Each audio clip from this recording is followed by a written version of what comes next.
তখন তার ফেসিস্টরা যা করেছে হুবহু তার একটা ফটোকপি আপনাদের মধ্যে আমরা দেখতে পাচ্ছি। সূর্য কিন্তু মাত্র একদিন পূর্ব দিকে উঠে না আর একদিন পশ্চিম দিকে ডুবে না, প্রতিদিন উঠে, প্রতিদিন ডুবে।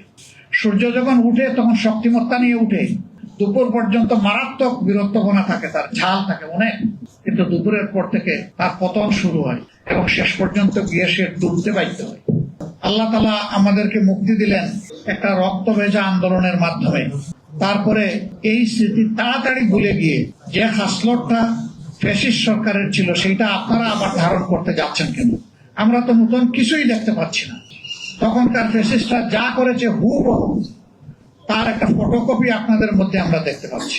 কোন জিনিসটা আপনারা বাদ দিয়েছেন? কোন জিনিসের পরিবর্তন করেছেন? ওরা যেমন বিরোধী মতকে দমন করার জন্য ষড়যন্ত্র, অপপ্রচার এবং বল প্রয়োগের আশ্রয় নিয়েছিল, আপনারা সবগুলা ইতিমধ্যে নিয়ে ফেলেছেন। নির্বাচন তো একটা হয় নাই, দুটো হয়েছে। শপথ দুইটা নেওয়ার কথা ছিল, আমরা নিলাম, আপনারা নিলেন না কেন? সেই আপনারাই তো আমাদের মতো বলেছিলেন গণমুঠে হা বলুন, তো জনগণ তো হা বলেছে। 70% মানুষ হা বলার পরে জনগণের এই অভিপ্রায়কে আপনারা অপমান করছেন কেন, অগ্রাহ্য করছেন কেন? 71-এর যুদ্ধ কেন হয়েছিল? বেসিক দুইটা কারণ ছিল। একটা ছিল বৈষম্য, আরেকটা ছিল জনগণের ভোটকে সম্মান না দেখা। এখন হুবহু দেখি তাই সবকিছু, কোনো বেষ্টন দেখতে পাচ্ছি। শেখ হাসিনার হাতে 14 সালের নির্বাচন, 18 সালের নির্বাচন, 24 সালের নির্বাচন, নির্বাচনের জেনোসাইড হয়েছিল। 14 নির্বাচনে বলা হয় সেখানে অবুঝ নিরীহ প্রাণীরা গিয়েছিল, মানুষ ভোট দিতে চায়নি। 18 সালের নির্বাচন ধৈর্য ধরতে পারে নাই, নিজেদের কর্তৃত্বে নিয়ন্ত্রণে সবকিছু থাকার পরেও নির্বাচনের আগের রাতেই সবকিছু সাবাড় করে ফেলেছিল। সূর্য কিন্তু মাত্র একদিন পূর্ব দিকে উঠে না আর একদিন পশ্চিম দিকে ডুবে না, প্রতিদিন উঠে, প্রতিদিন ডুবে। সূর্য যখন উঠে তখন শক্তিমত্তা নিয়ে উঠে, দুপুর পর্যন্ত মারাত্মক বিরক্তপনা থাকে, তার ঝাল থাকে অনেক, কিন্তু দুপুরের পর থেকে তার পতন শুরু হয় এবং শেষ পর্যন্ত গিয়ে সে ডুবতে বাধ্য হয়। কারো সূর্য মাথার উপরে দুপুর বেলা স্থির হয়ে থাকবে না, থাকে নাই অতীতে, আগামীতেও থাকবে, এই কথা চিন্তা করার কোনো কারণ নেই। আমরা একটা মজলুম সংগঠন, আপনারা জানেন 24 সালের 1 আগস্ট আমাদেরকে নিষিদ্ধ ঘোষণা করা হয়েছে। আমরা এটাকে সাথে সাথে প্রত্যাখ্যান করেছিলাম। আমরা ধন্যবাদ জানাই, সেই দিন বিএনপিও এটাকে প্রত্যাখ্যান করেছিল, আমাদের সমস্ত গণতান্ত্রিক ধারার দলগুলা প্রত্যাখ্যান করেছিল, এলডিপি করেছিল। সম্ভবত সবার আগে প্রতিবাদ করেছিলেন ডক্টর কর্নেল অলি আহমদ। হ্যাঁ, পাটোয়ারি একটু গরম বক্তব্য দেয় মাঝে মাঝে, অনেকের কষ্ট হয়।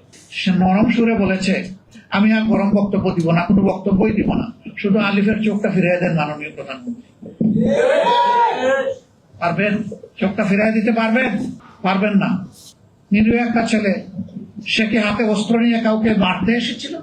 তার নেতৃবৃন্দকে আঘাত করা হচ্ছে, আক্রমণ করা হয়েছে। তার আবেগ এবং দায়িত্ববোধের জায়গা থেকে তাদেরকে প্রোটেক্ট করার জন্য সে এগিয়ে এসেছিল খালি হাতে। তাকে শেষ করে দিলেন কেন?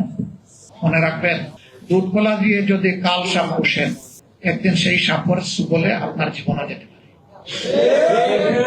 মনে রাখবেন, এরা কারো নয়।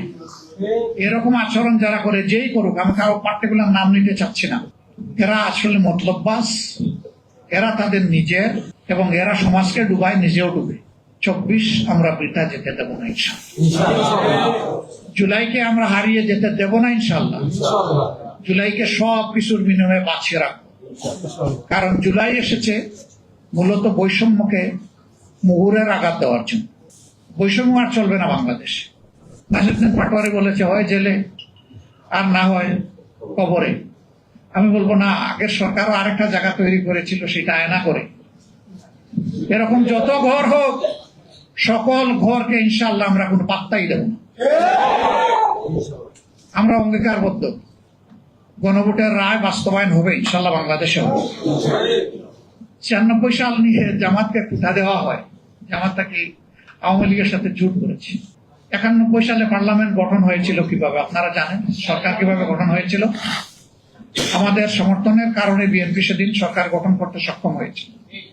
আমরা কোনো শর্ত দেই নাই যে আমাদেরকে 1-2 মন্ত্রী দেন, 5-7টা মহিলা এমপি দেন, এই ডিপার্টমেন্টের চেয়ারম্যান দেন, অমুক জায়গার ডিসি দেন, কোনো কিছু আমরা বলিনি। আমরা চেয়েছিলাম একটা স্বৈরাচারী সরকার বিদায় নিয়েছে, বাংলাদেশটা রাজনীতির প্ল্যাটফর্মে ফিরে আসুক। আমরা চেয়েছিলাম জনগণের অভিপ্রায়ের আলোকে একটা সরকার পরিচালিত। যে সমস্ত জায়গায় প্রশাসনের লোকদের দায়িত্ব পালন করার কথা, এখন সরাসরি সেখানে দলের নেতাদেরকে আপনারা পদায়ন করে দিচ্ছেন। বাংলাদেশের নতুন নজির আপনারা স্থাপন করছেন। আমরা পরিষ্কার ভাবে ঘোষণা দিচ্ছি, এগুলো আমরা প্রত্যাখ্যান করলাম, এগুলো আমরা মানি না, এগুলো আমরা মানব না। তাহলে এই কোটা বিরোধী আন্দোলনরা করেছিল কেন? সেই কারণেই তো করেছিল। এখন সেই কোটাকে আরো বিকট আকারে আপনারা নিয়ে এসেছে।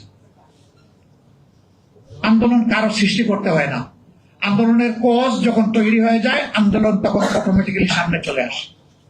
সম্ভবত এই জাতি একটা দুর্ভাগা জাতি, নইলে পদে পদে শাসক গোষ্ঠী কেন জাতির সাথে এত প্রতারণা করে? কথা দিয়ে কেন কথা রাখে না? কেন নিজেদের কথার বাইরে চলে গিয়ে উল্টাটা করে? কিন্তু আবার জাতি সৌভাগ্যবান যে কোনো প্রতারককে এই জাতি ছেড়ে দেয়নি, ছেড়ে দেবে নাই।